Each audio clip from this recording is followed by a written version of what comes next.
vamos orar e batalhar por isso. Depois desses avisos, então, nós queremos abrir as nossas Bíblias lá para Lucas, Evangelho de Lucas. Já há um tempo estamos estudando na escola, período do culto matinal do domingo, no Evangelho de Lucas, e estamos no capítulo 11. Lucas 11. Já começamos falando que os cristãos são a geração da luz. Hoje teve pico de energia, boa ilustração, para falar de luz. Mas a mensagem, a meditação é sobre os cristãos como luz. Mas para chegar nesse ponto de ser uma geração que ilumina, nós temos que falar daquilo que não ilumina, certo? Então, existe a geração incrédula. Nós vimos sobre essa geração incrédula no versículo 29 e 30. Verso 29 e 30, falou-se sobre uma geração incrédula que quer sinais.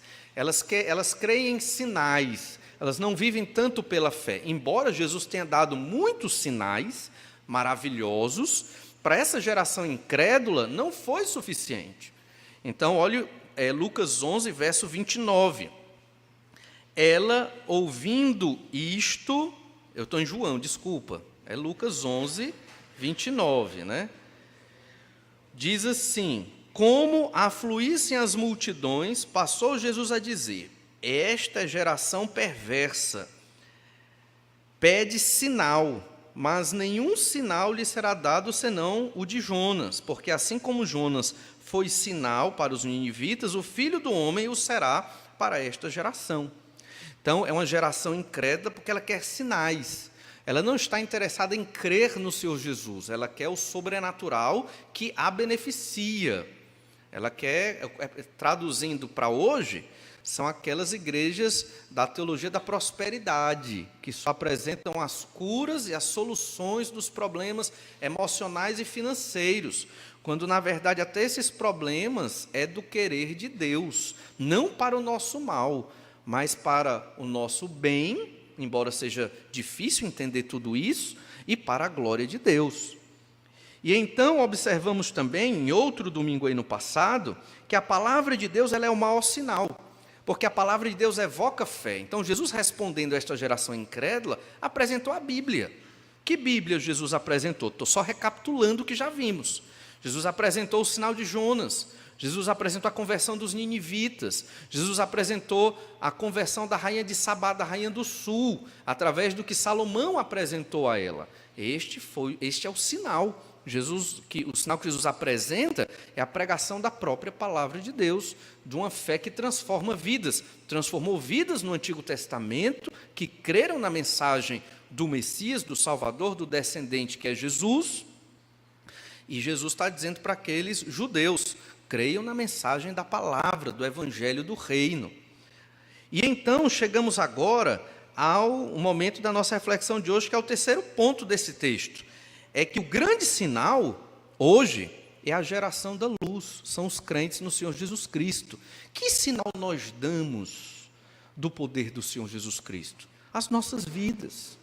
As nossas vidas são o sinal de que Jesus é o Salvador. E você observa isso no verso 33, que é a continuidade desse texto. Olha o verso 33. Ninguém, depois de acender uma candeia, a põe em lugar escondido, nem debaixo do alqueire, mas no velador, a fim de que os que entram vejam a luz. São os teus olhos a lâmpada do teu corpo? Se os teus olhos forem bons, todo o teu corpo será luminoso. Mas se forem maus, o teu corpo ficará em trevas. Repara, pois, que a luz que há em ti não sejam trevas. Se, portanto, todo o teu corpo for luminoso, sem ter qualquer parte em trevas, será todo resplandecente, como a candeia quando te ilumina em plena luz. Então, veja que o Senhor Jesus Cristo, ele está apresentando, dando continuidade e comparando duas gerações. Uma geração incrédula, uma geração que tem interesse em Deus só para receber, eu quero os sinais, não quer saber da palavra revelada de Deus no Antigo Testamento, no caso deles aqui, que não tinham outra revelação, só a do Antigo. Nós temos a do Antigo e a do Novo. Qual o sinal para nós? palavra de Deus, revelada, que você tem na sua casa, que você lê. E nós somos também um sinal, porque isso aqui continua o texto anterior, para essa geração incrédula. Você que é crente no Senhor Jesus, você tem que ser luz. E o Senhor Jesus, é interessante que ele usa esse exemplo da candeia. Candeia, né, traduzindo para o nosso, né, cearentês, é a lamparina, o candeeiro, né, que é algo que ilumina no meio das trevas. Você não deve colocar ela escondida, é sem lógica. Eu sei que ninguém riu quando eu li o verso 33, mas ele é um aspecto de humor. Ele é cômico na literatura do Novo Testamento, porque a ideia é: quem é que vai esconder um candeeiro, uma candeia, se quer iluminar no escuro? Você é uma pessoa perturbada, né? Uma pessoa sem noção das coisas. Então, a ideia aqui é mostrar o absurdo que é um crente que não é luz. É um absurdo. É algo incompreensível, é algo sem lógica dentro do ensinamento do Senhor Jesus Cristo. Você coloca em local de destaque, não embaixo de algum velador, não embaixo de alguma cama, de alguma coisa, mas no velador para iluminar toda a casa. Ou seja, na prática, você que é crente no Senhor Jesus, que está lá no seu trabalho, e não tem nenhum crente, só você, esse é o propósito de Deus para a sua vida, para você iluminar aquele local com sua vida, com a palavra de Deus, com as suas ações que refletem o Evangelho de Jesus. Aí você ora a Deus: Senhor, eu sofro tanto nesse trabalho, é tanta perseguição, e você só reclama. Irmão, não reclame. É o seu ministério. Entenda, o seu trabalho também é o seu ministério. Estou no meio de corruptos, estou no meio de pessoas que falam palavras horríveis, estou no meio de adúlteros, estou no meio de coisas terríveis. É isso mesmo. Entende? É o seu ministério. É iluminar aquelas trevas. Como? Óbvio que você não vai estar pregando a Bíblia direto o tempo todo, porque eles vão ter pavor de você. Você vai pregar, mas você vai com amor, você vai com a sua vida, você vai falar dos textos da Bíblia nos momentos oportunos, aproveitando as oportunidades que Deus vai lhe dando, sem passar aquela imagem que certamente vão rejeitar de uma pessoa obtusa, dona da verdade. Quem prega o Evangelho hoje com essa postura é rejeitado, é uma péssima estratégia. Entende? Você prega o Evangelho, mas não como se fosse o dono da verdade, embora seja a verdade, mas você tem que usar a estratégia correta, né? Amando, cuidando, orando e pregando. E aí você vai aguentando. Muitas vezes a gente aguenta um bocado de coisa, né? Nessas situações, mas vai pregando e testemunhando. Óbvio que vai ter um momento ou outro que você vai ter um embate. Isso vai acontecer, porque não tem como você ser luz sem ter um embate. Vai acontecer. Mas aproveite as oportunidades para pregar bem o Evangelho. E então o Senhor Jesus ele vai explicar como é esta luz. Mas a gente vê nos Evangelhos que os judeus, fariseus, eles escondiam muito bem essa luz. Tem alguns exemplos aqui de como se esconde a luz de Jesus que reflete na sua vida. Olha Mateus capítulo 15, verso 3, um exemplo de como se esconde a luz. Ele, porém, lhes respondeu: por que transgredis vós também o mandamento de Deus por causa da vossa tradição? Então, os judeus, Mateus 15, 3, eles tinham uma tradição. E, às vezes, uma tradição, ela não reflete o que a Bíblia diz. E isso pode esconder a luz do Evangelho das pessoas. Nós também temos tradições. A escola bíblica dominical é uma tradição. Ela não está na Bíblia dizendo, faça escola bíblica dominical. Não. Está dizendo que temos que estudar a Bíblia e não temos que deixar de congregar. E é um bom momento, e hoje está muito bonita a escola dominical, muitos irmãos, graças a Deus, para podermos estudar a palavra do Senhor. Isso é ótimo, uma tradição muito boa. Mas podem ter tradições nas nossas vidas que muitas vezes acabam escondendo a luz do Senhor Jesus Cristo. E também, lá em Mateus 23, 23, Jesus exorta os judeus, principalmente escribas e fariseus. Jesus diz assim: ai de vós, Mateus 23, 23, escribas e fariseus hipócritas, porque dais o dízimo da hortelã, do endro e do cominho, e tendes negligenciado os princípios mais importantes da lei, a justiça, a misericórdia e a fé. Devias, porém, fazer estas coisas, sem omitir aquelas. O dízimo está na lei, né? O dízimo está no Novo Testamento também. O crente tem que dar o dízimo. Mas o crente pode dar o dízimo e está pecando, né? Quando ele devolve o dízimo de modo errado.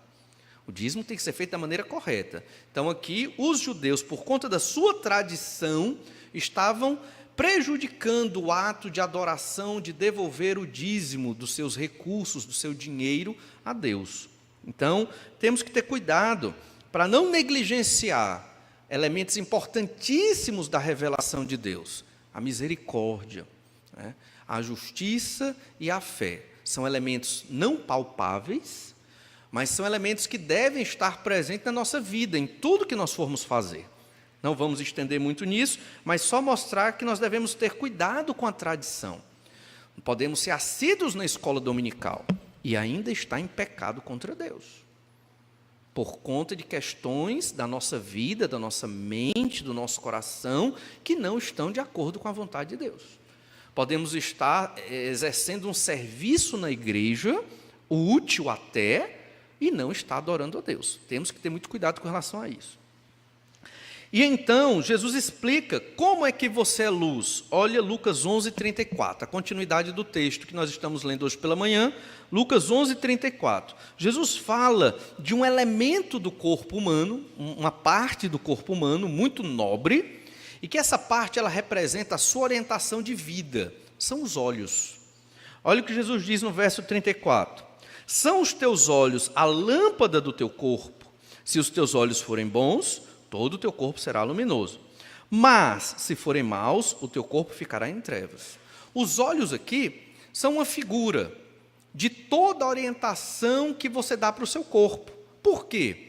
Porque os olhos é um instrumento que você usa para poder guiar o corpo para onde você quer que ele vá. Certo? Então, os pés obedecem, obviamente, o comando, as mãos pegam, mas você usa os olhos para enxergar para onde está indo, para o que vai fazer. Então, se a orientação da sua vida, as suas ações, a sua agenda diária, semanal, mensal, anual, a programação da sua vida, ela é orientada para as coisas de Deus, você está sendo luz. É muito claro. Se ela não é orientada para as coisas de Deus, se a sua vida ela está mais orientada para o seu trabalho, mais orientada a sua agenda, suas escolhas, suas programações, para o seu lazer, ou para qualquer outra área da sua vida, você não está sendo luz no Senhor Jesus Cristo. Entende? Não é só a questão daquilo que você enxerga com os olhos físicos, não é só aquela ideia, uma tentação, vou virar o rosto, isso é ser luz, não é só isso. A ideia aqui é que os olhos guiam o seu corpo para onde você quer que ele vá. E nesse sentido, é uma figura que ilustra o quê? A orientação da sua vida.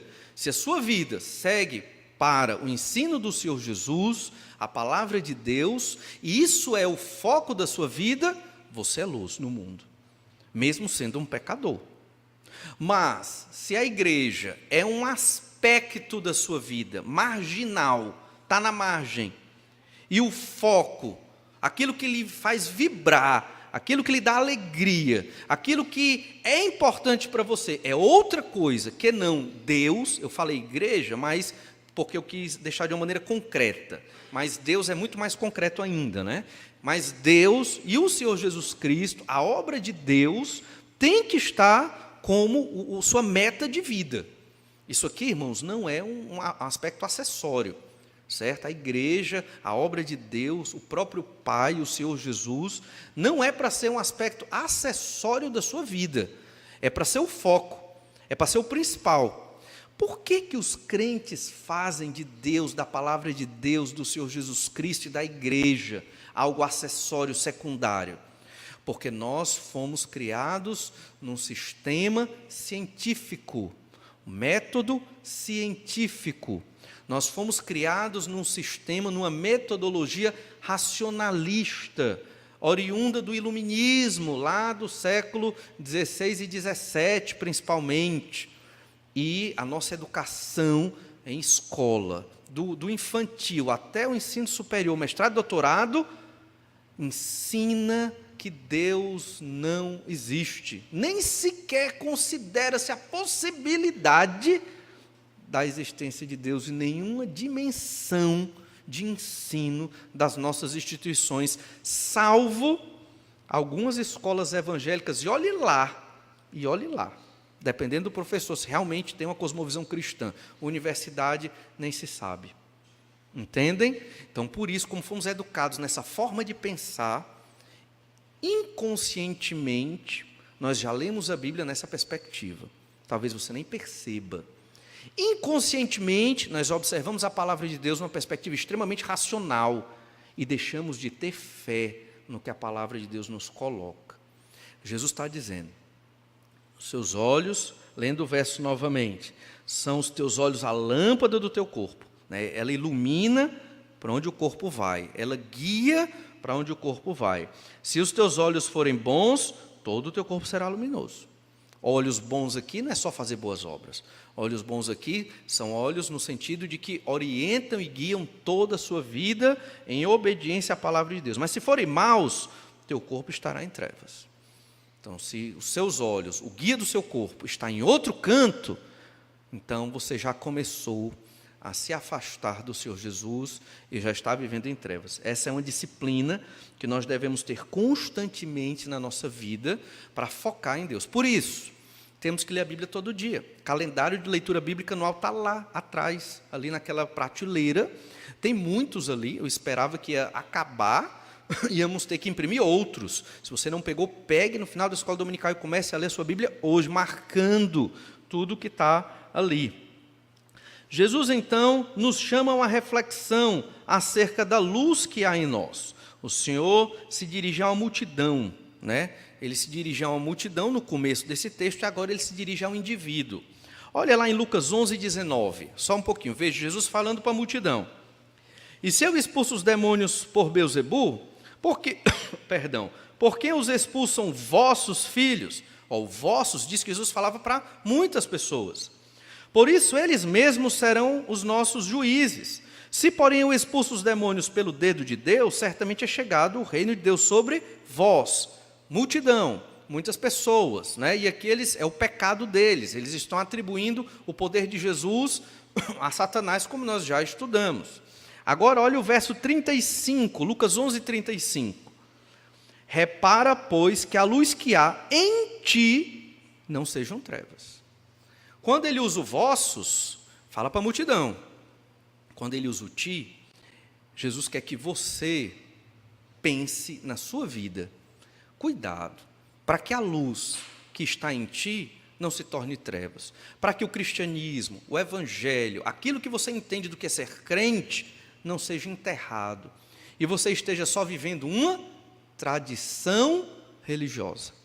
Católicos, apostólicos, romanos vivem numa tradição religiosa. Muitos evangélicos no Brasil vivem uma tradição religiosa. Só de frequentar culto, de carregar a Bíblia e de dizer que é evangélico. Ouvir música evangélica, ter um chaveiro evangélico, uma blusa evangélica, isso é tradição religiosa. Certo? Mais do que isso, misericórdia, né, a fé e a justiça. Elementos fundamentais da vida daqueles que seguem o Senhor Jesus Cristo. Não queremos ter só uma tradição vazia. Não é isso ser crente no Senhor Jesus. Para muitos crentes, vir à igreja é enfadonho. Estão na tradição. Vêm porque tem que ter uma religião. Foram ensinados nisso, como católico. Muitos crentes são assim, no Brasil. E as igrejas, para motivar esses crentes que estão insatisfeitos, o que é que a igreja faz? Bota um ritmo animado, jogo de luzes, fumaça, ainda dá brinde.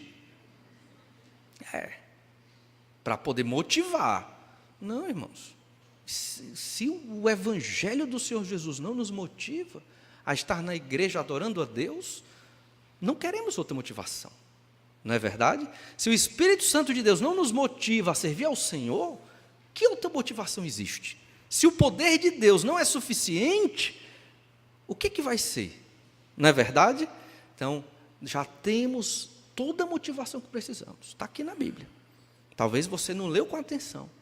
Recebemos mais do que o que merecemos, sobrando para a nossa salvação.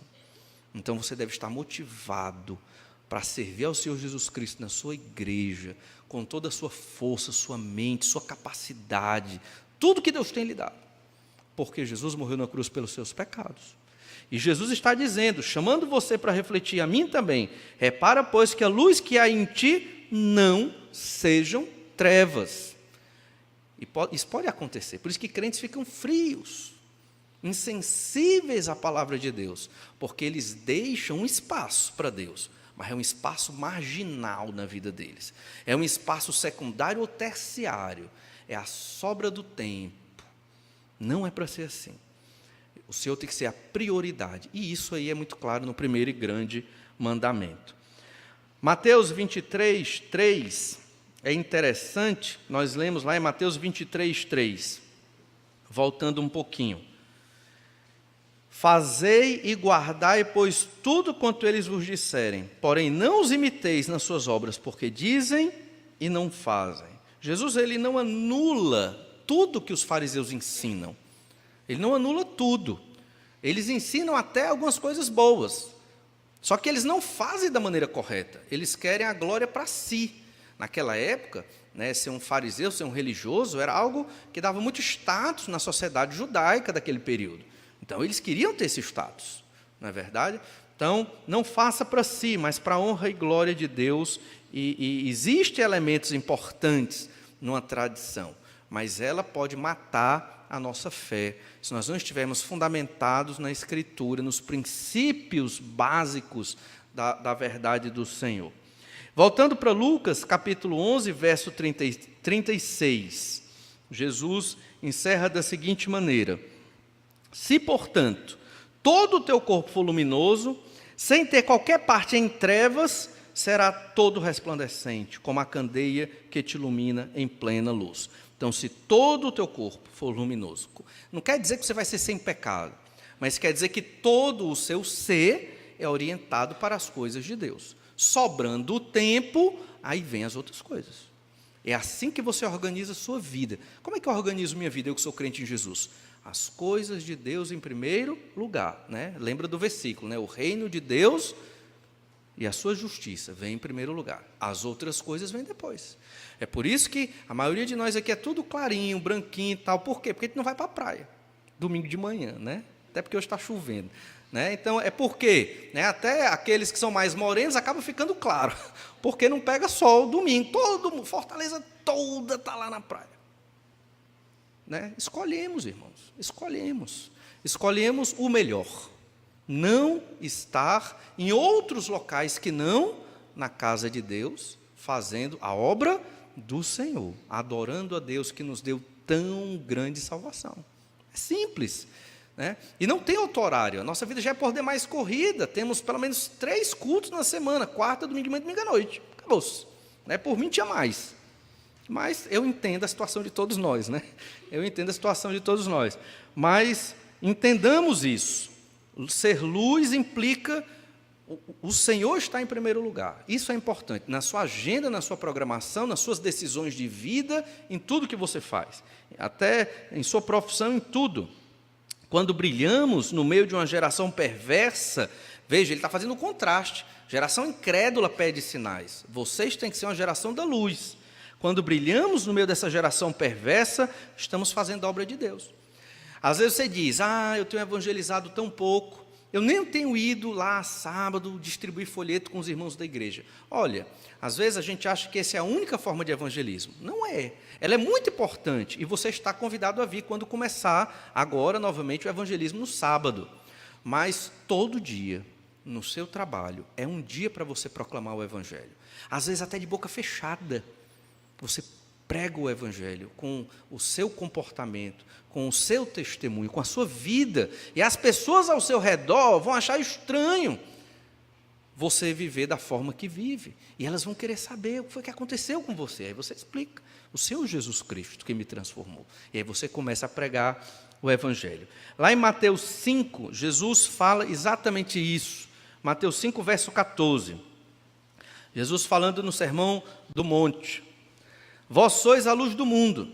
Não se pode esconder a cidade edificada sobre um monte, nem se acende uma candeia para colocá-la debaixo do alqueire, mas no velador, e alumia a todos os que se encontram na casa. Assim brilhe também a vossa luz diante dos homens, para que vejam as vossas boas obras e glorifiquem a vosso Pai que está no céu. Muito claro. Os homens têm que ver a nossa luz, não para a nossa glória, mas para que eles entendam que existe um Deus todo-poderoso, soberano e amoroso, que enviou Jesus para morrer numa cruz pelos pecados deles. E então, eles, no meio de uma geração, essa geração pervertida, vejam através das nossas obras do Senhor Jesus e passem a glorificar a Deus. Como? Através da conversão que é operada pelo Espírito Santo de Deus. Filipenses 2,15. Paulo também desenvolve essa mesma temática. Filipenses 2,15. Para que vos torneis irrepreensíveis e sinceros, filhos de Deus, inculpáveis no meio de uma geração pervertida e corrupta, na qual resplandeceis como luzeiros no mundo. Temos que ter o cuidado para não chegar dizendo: olha, eu sou luz, você é trevas. Não, não é assim. Você vai pregar o evangelho porque você vai espantar aquela pessoa. Você não começa a pregar dessa forma. Mas a lógica é essa. Filhos de Deus, quando diz inculpáveis, Jesus carregou a nossa culpa. Não temos mais culpa diante de Deus. O Cordeiro de Deus foi morto pelos nossos pecados. Livre de culpa e condenação podemos proclamar o evangelho. Mas estamos no meio de uma geração pervertida e corrupta. Na universidade, no seu trabalho, talvez até na sua família. E lá você tem que ser luzeiro, a candeia, a luz no meio das trevas. Você nem precisa falar tanto, se houver oportunidade, obviamente que sim, mas com as suas ações, com as suas obras, com a sua honestidade, com o evangelho encarnado na sua vida. Essa é a dificuldade dos crentes modernos. Carregamos esse evangelho, entende? Nas mãos, mas não carregamos na vida. Deixamos aspectos fora, descobertos do evangelho. É como se tivéssemos 2 vidas, 3 vidas. Não pode. Se comprometa definitivamente com o Senhor Jesus, com a igreja do Senhor Jesus Cristo. Ela tem que ser a ordem do dia. A obra de Deus tem que ser a prioridade. E o resto? O resto é secundário. É necessário trabalho, é necessário estudo, é necessário lazer. Mas isso é secundário, depois do amor a Deus. Você percebe que a mensagem bíblica, ela é exclusivista. Deus quer exclusividade na sua vida. O Senhor não quer uma parte somente. Deus quer a prioridade. Óbvio que Deus não te obriga a fazer isso, mas é isso que Ele quer. E nós, como servos de Deus, devemos ser luzeiros no meio de uma geração pervertida e corrupta. Os cristãos são essa geração da luz. Vimos uma geração incrédula que quer sinais. Não são os sinais que Deus dá. Vimos que Jesus mostra que a palavra de Deus ele é o grande sinal, porque Ele evoca a nossa fé. E nós somos uma geração da luz, somos um sinal de Deus no meio das trevas. Que o Senhor nos ajude e nos abençoe a vivermos desta forma. Vamos orar? Pedir as bênçãos do Senhor. Pai, cuida de nós, nos fortalece, para que a Tua mensagem tão clara, simples, transforme as nossas vidas e vivamos segundo o Teu querer. Precisamos de Ti, ainda somos fracos, precisamos da força do Teu Espírito para sermos crentes efetivos e atuantes na Tua obra. Precisamos da Tua bênção e pedimos, em nome de Jesus, amém.